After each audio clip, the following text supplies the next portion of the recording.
I would like to talk about the power of sound for a few minutes. Everything in this universe has a sound. In fact, all music is mathematical. Listen to Bach and you will understand. Now, from November to December and January and February, we're always overpacked. And then sometimes we have to go into the Sangam hall. But for me, the vibration here is better. Why do I say that? Each room, each space in our life has a vibration. You might think that's a little strange, but sing in the bathroom one day and you will see the vibration is different from outside in the room. And so we call that a natural period, when our vibration, our music, our singing, meets the vibration of the room. It's called a natural period. And so, in the Om choir, we have a natural period in this room. It can vary with fewer or more people, but it has its own sound, its own vibration. When we tune an orchestra in Europe or America, it is always A 440. And that's the note given to the first violinist to begin the tuning of the orchestra. So we see now that everything is in vibration. 440 doubled would be 880, very high up in the soprano range. 220 would be bass, low bass. So what is our work in the Om choir? None of that. We are here to be an instrument, not to be a singer. And this instrument has to be purified, it has to be devoted, it has to be sincere, it has to be able to surrender to something that is higher than itself. We don't have to name it.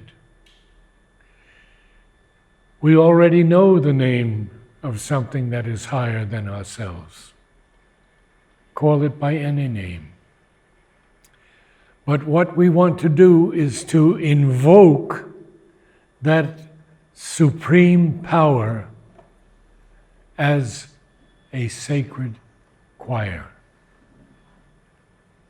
This is why the mother asked me 61 years ago, 65 now, years ago, to bring down a new music.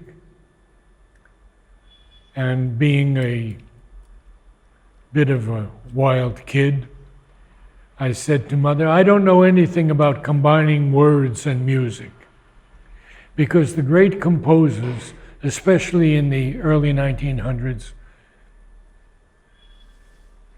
chose poetry from the greatest poets and set it to music. And Mother says to me, no, you must go far above words and bring down the pure music. Well, that's been my work. And some 25 years ago, I heard the voice speak to me and say, it would be better if you had a collective soul. So we see that always for anything new, it takes an individual soul. And that carries along the collective. The collective never designs anything itself. It's always the individual that breaks through. An Einstein, a Da Vinci, and so many others. So tonight, just to begin, we work a little bit on the human voice. What can it do? What can it produce? Does it have a deep voice, high voice, extremely high voice?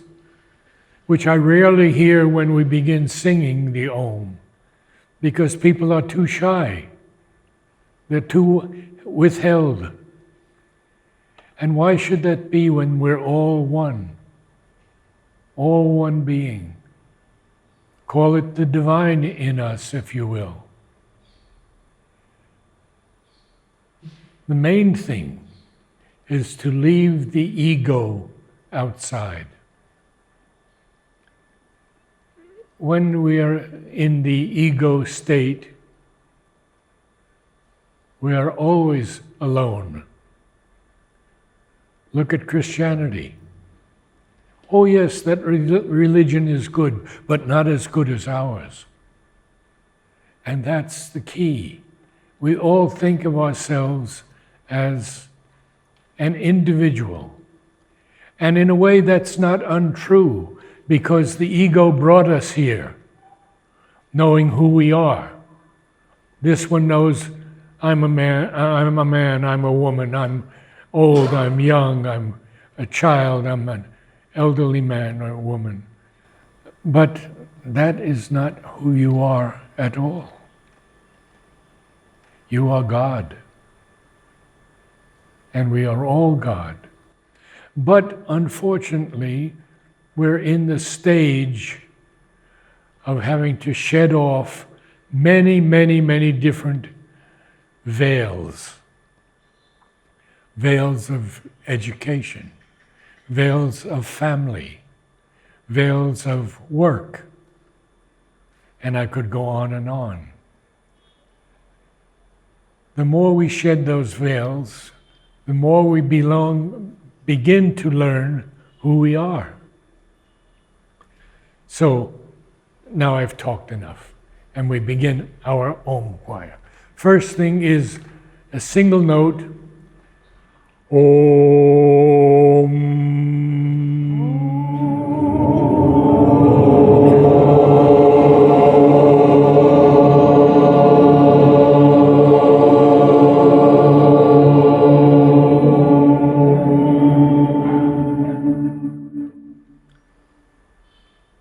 What did that do? It brought us together in a way that we've never been brought together.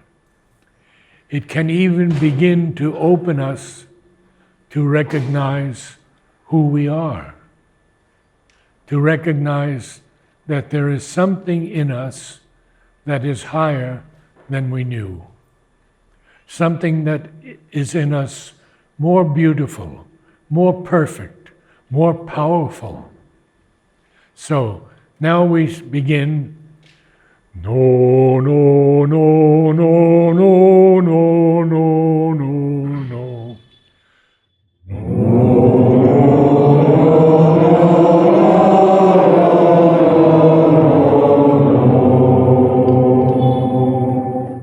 That was excellent, and I hope we can keep it up.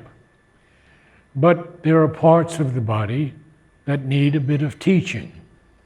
For example, the mouth. Look at any opera singer and you will see the mouth that wide open. And if it's not that wide open, it's preventing a great flow of the sound from going through. Then there's the tongue. If the tongue is like this, it's blocking all the sound. So we have the tongue always lie softly against the back of the lower teeth.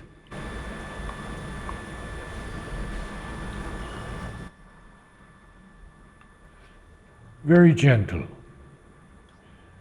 Then, of course, there's the diaphragmatic muscle, and that is the key to all singing. Yes, we do take a quick sniff through the nose, never through the mouth. And the moment we take that quick sniff, we will feel the diaphragm expand along with the lower 3 ribs. And now you have all the strength you need to support that air column and sing. If you don't do that, you're going to stress the vocal cords. And that should not happen. We only have 2 for our entire life. So, here's how we do it. No, no, no, no, no, no, no, no, no.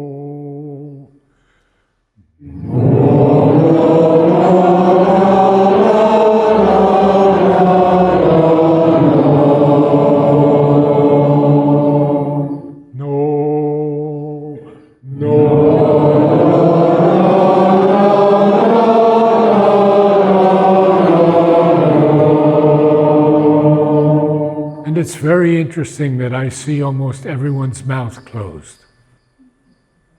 Okay, O is a closed vowel, there's no doubt, but you can still open your mouth a little bit more. Give it a try. No,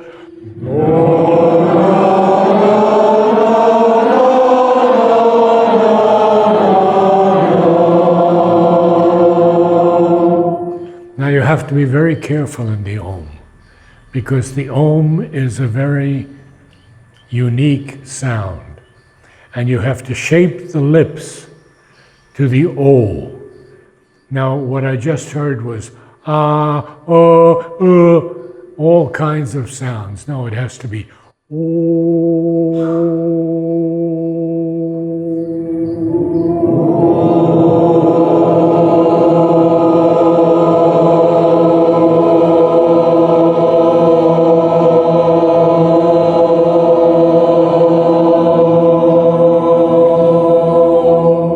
If possible, you have permission to smile.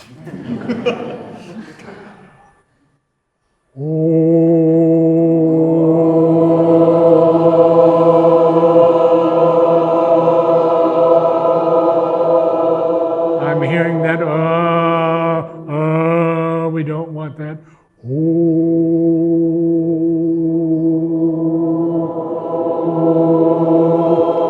Yes.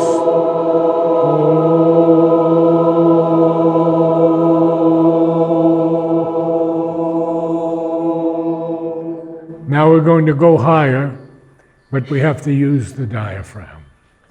And to use the diaphragm, we have a fun exercise, and I'll show you. Ha! Ha! Ha! Ha! Ha! Ha! Ha! Ha! Ha!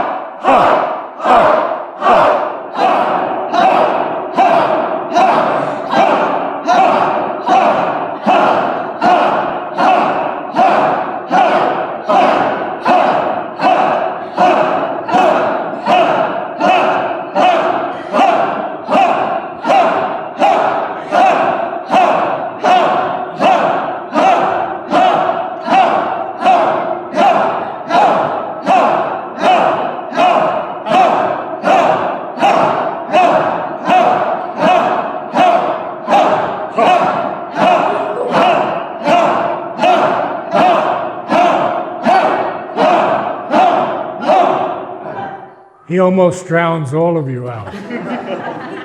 Such a fantastic voice. Okay, so we'll go a little higher now. Oh, oh.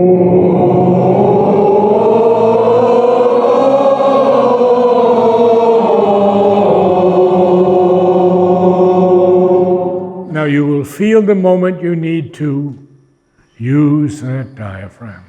Don't allow the voice to stress. Oh, oh.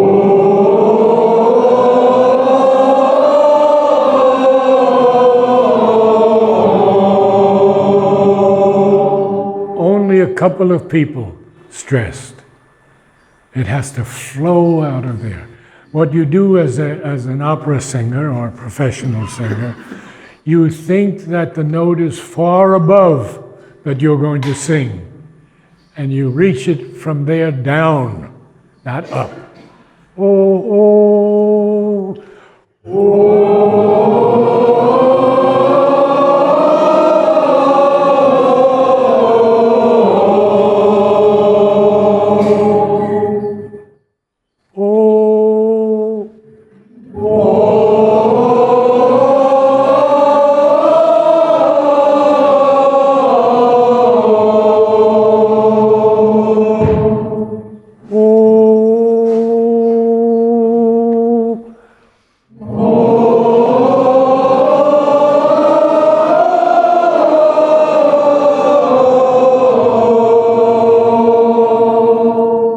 One more to challenge you. Oh, oh.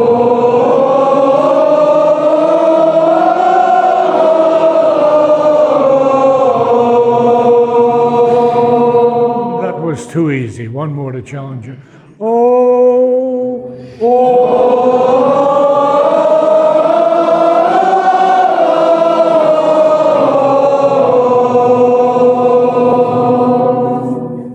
Excellent, excellent. Now remember, when we're in the Om choir, we call it the Divine Presence. The Divine Presence,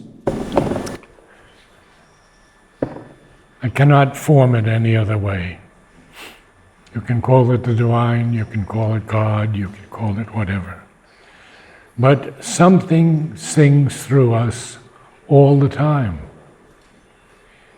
We are music, in a way, and we are dance, and we are art, and we are architecture.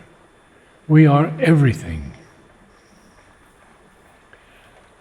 So when we feel this, I'll call it a force, coming down, we should allow it to express itself as we wish, or as it wishes. People say, and it's not so nice, but I'll share it, oh, these people just come to see the old man who met the mother. Yeah, I'm an old man, I did meet mother.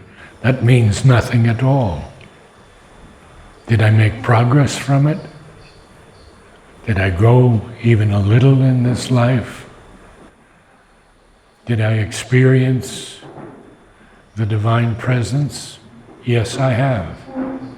Did I meet Sri Aurobindo? Yes, I have. Did I spend years with the Mother? Yes, I have. But the bottom line is, did you grow from it? And that's the question we all have to answer. Did we grow by our experiences, good or bad, small or large? So I will now ask, because we're running a little late,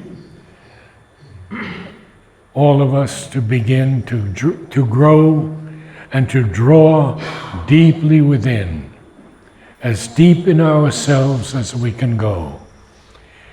And we have 3 ohms seated and 1 ohm standing, when we all stand at the end, fully straight in the best position to allow the music to descend. So remember, leave out the ego, leave out the mind, leave out shyness. I will ask someone for a note. And I don't like to have 3 minutes to wait for that note. Be humble, be grateful that you are here, and give us a note. At that moment, the entire choir will begin. And it's an experience many of you have never had before. But We have to be aware not to overpower someone, not to be underpowered, but to find a unity that is deeper than the mind, that is deeper than the body, that is deeper than the vital nature. And sing, allow the presence to sing from that unity. When one Om is completed, and we will feel it. We may feel that something came down. Only some of us can know if we have the inner gates open. Now, after the Om is concluded, I will ask someone to recite a few lines from Savitri. 1 or 2 lines is enough. Again, let's not be shy, but share with each other, because that lifts the consciousness into a higher phase. And then we'll go to the next Om. So, may I have a note?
was very beautiful, but I still heard ahs.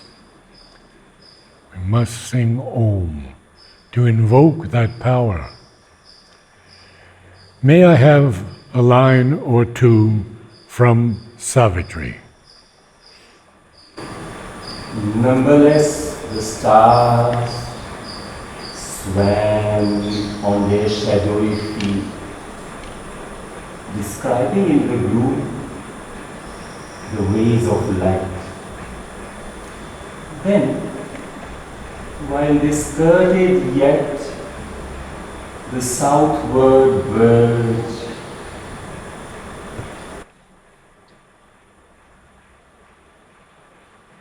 may I have a note?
Elle est le pont d'or, le feu magnifique. Elle est le cœur lumineux de l'inconnu. Un pouvoir du silence dans les profondeurs de Dieu. Elle est la force, le moi indescriptible, l'aimant de notre ascension difficile. May I have a low note?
May I have a few lines from Savitri. She shall bear wisdom in her voiceless bosom. Strength shall be with her like a conqueror's sword. Let us stand for the last Om. And we can make this Om a little longer so that these inner voices can be freer to express their unity with the souls who are around them. The higher unity, the implacable oneness,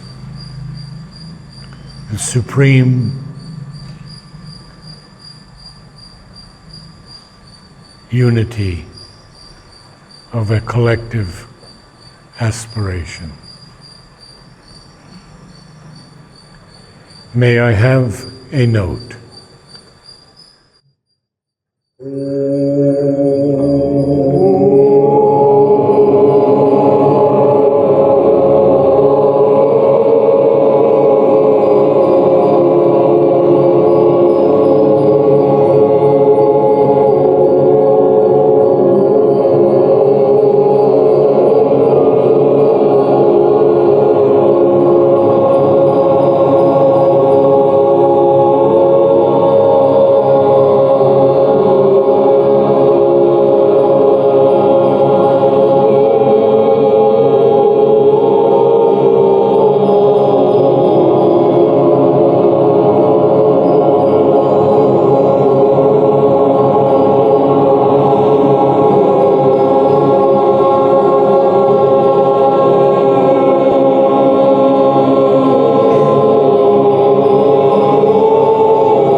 Let us sit for a few minutes in deep concentration.